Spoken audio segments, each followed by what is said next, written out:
முதல் வாசகம். ஆண்டவரின் மாட்சி உன்மேல் உதித்துள்ளது.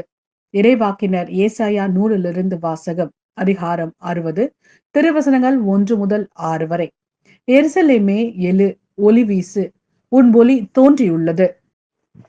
ஆண்டவரின் மாட்சி உன்மேல் உதித்துள்ளது. இதோ, இருள் பூ உலகை மூடும், காரிருள் மக்கள் இனங்களை கவ்வும். ஆண்டவரோ உன் மீது எழுந்தருள்வார்.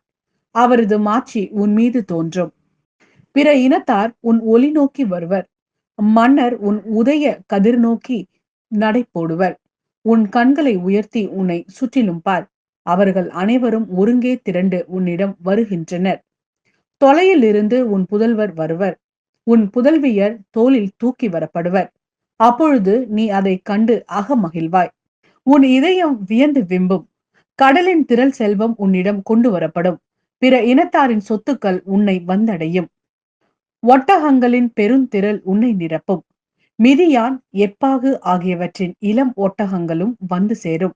சேபா நாட்டினர் யாவரும் பொன், நறுமண பொருள் ஏந்தி வருவர். அவர்கள் ஆண்டவரின் புகழை எடுத்துரைப்பர். இது ஆண்டவரின் அருள்வாக்கு. இறைவா, உமக்கு நன்றி. இரண்டாம் வாசகம். பிற இனத்தாரும் கிறிஸ்து இயேசுவின் மூலம் உடன் உரிமையாளர் என இப்போது வெளியாக்கப்பட்டுள்ளது. திருத்தூதர் பவுல் எபேசியருக்கு எழுதிய திருமுகத்திலிருந்து வாசகம். அதிகாரம் 3, திருவசனங்கள் 2 முதல் 3 மற்றும் 5 முதல் 6 வரை. சகோதர சகோதரிகளே, உங்கள் நலனுக்காக கடவுளின் அருளால் எனக்கு அளிக்கப்பட்ட பொறுப்பை பற்றி கேள்விப்பட்டிருப்பீர்கள் என எண்ணுகிறேன். அந்த மறைப்பொருள் எனக்கு இறை வெளிப்பாட்டின் வழியாகவே தெரியப்படுத்தப்பட்டது. அந்த மறைப்பொருள் மற்ற தலைமுறைகளில் வாழ்ந்த மக்களுக்கு தெரிவிக்கப்படவில்லை. ஆனால் இப்போது தூய ஆவி வழியாக தூய திருத்தூதருக்கும் இறைவாக்கினருக்கும் வெளிப்படுத்தப்பட்டுள்ளது. நற்செய்தியின் வழியாக பிற இனத்தாரும் கிறிஸ்து இயேசுவின் மூலம் உடன் உரிமையாளரும் ஒரே உடலின் உறுப்பினரும் வாக்குறுதியின் உடன் பங்காளிகளும் ஆயிருக்கிறார்கள் என்பதே அம்மறைப்பொருள். இது ஆண்டவரின் அருள்வாக்கு. இறைவா, உமக்கு நன்றி. நற்செய்தி வாசகம். அரசரை வணங்க வந்திருக்கிறோம்.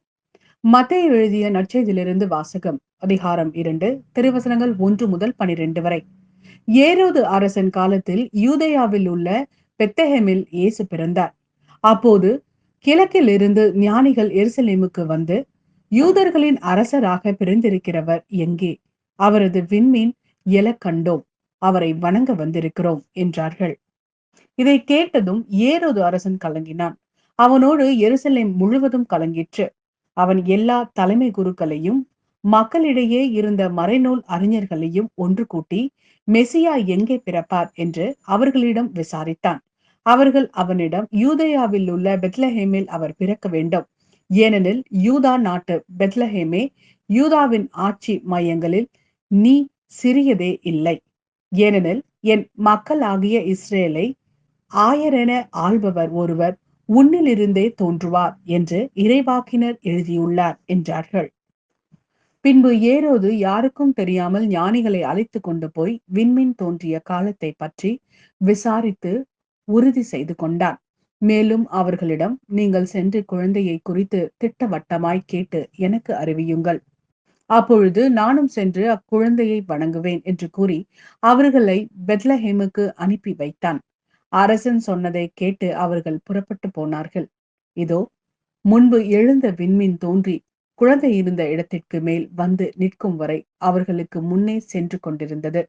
அங்கே நின்ற விண்மீனை கண்டதும் அவர்கள் மட்டில்லா பெருமகிழ்ச்சி அடைந்தார்கள். வீட்டிற்குள் அவர்கள் போய் குழந்தையை அதன் தாய் மரியா வைத்திருப்பதை கண்டார்கள். நெடுஞ்சான் கிடையாய் விழுந்து குழந்தையை வணங்கினார்கள். தங்கள் பேழைகளை திறந்து பொன்னும் சாம்பிராணியும் வெள்ளை போளமும் காணிக்கையாக கொடுத்தார்கள். ஏரோதிடம் திரும்பி போக வேண்டாம் என்று கனவில் அவர்கள் எச்சரிக்கப்பட்டதால் வேறு வழியாக தங்கள் நாடு திரும்பினார்கள். இது கிறிஸ்து வழங்கும் நற்செய்தி. கிறிஸ்துவே, உமக்கு புகழ்.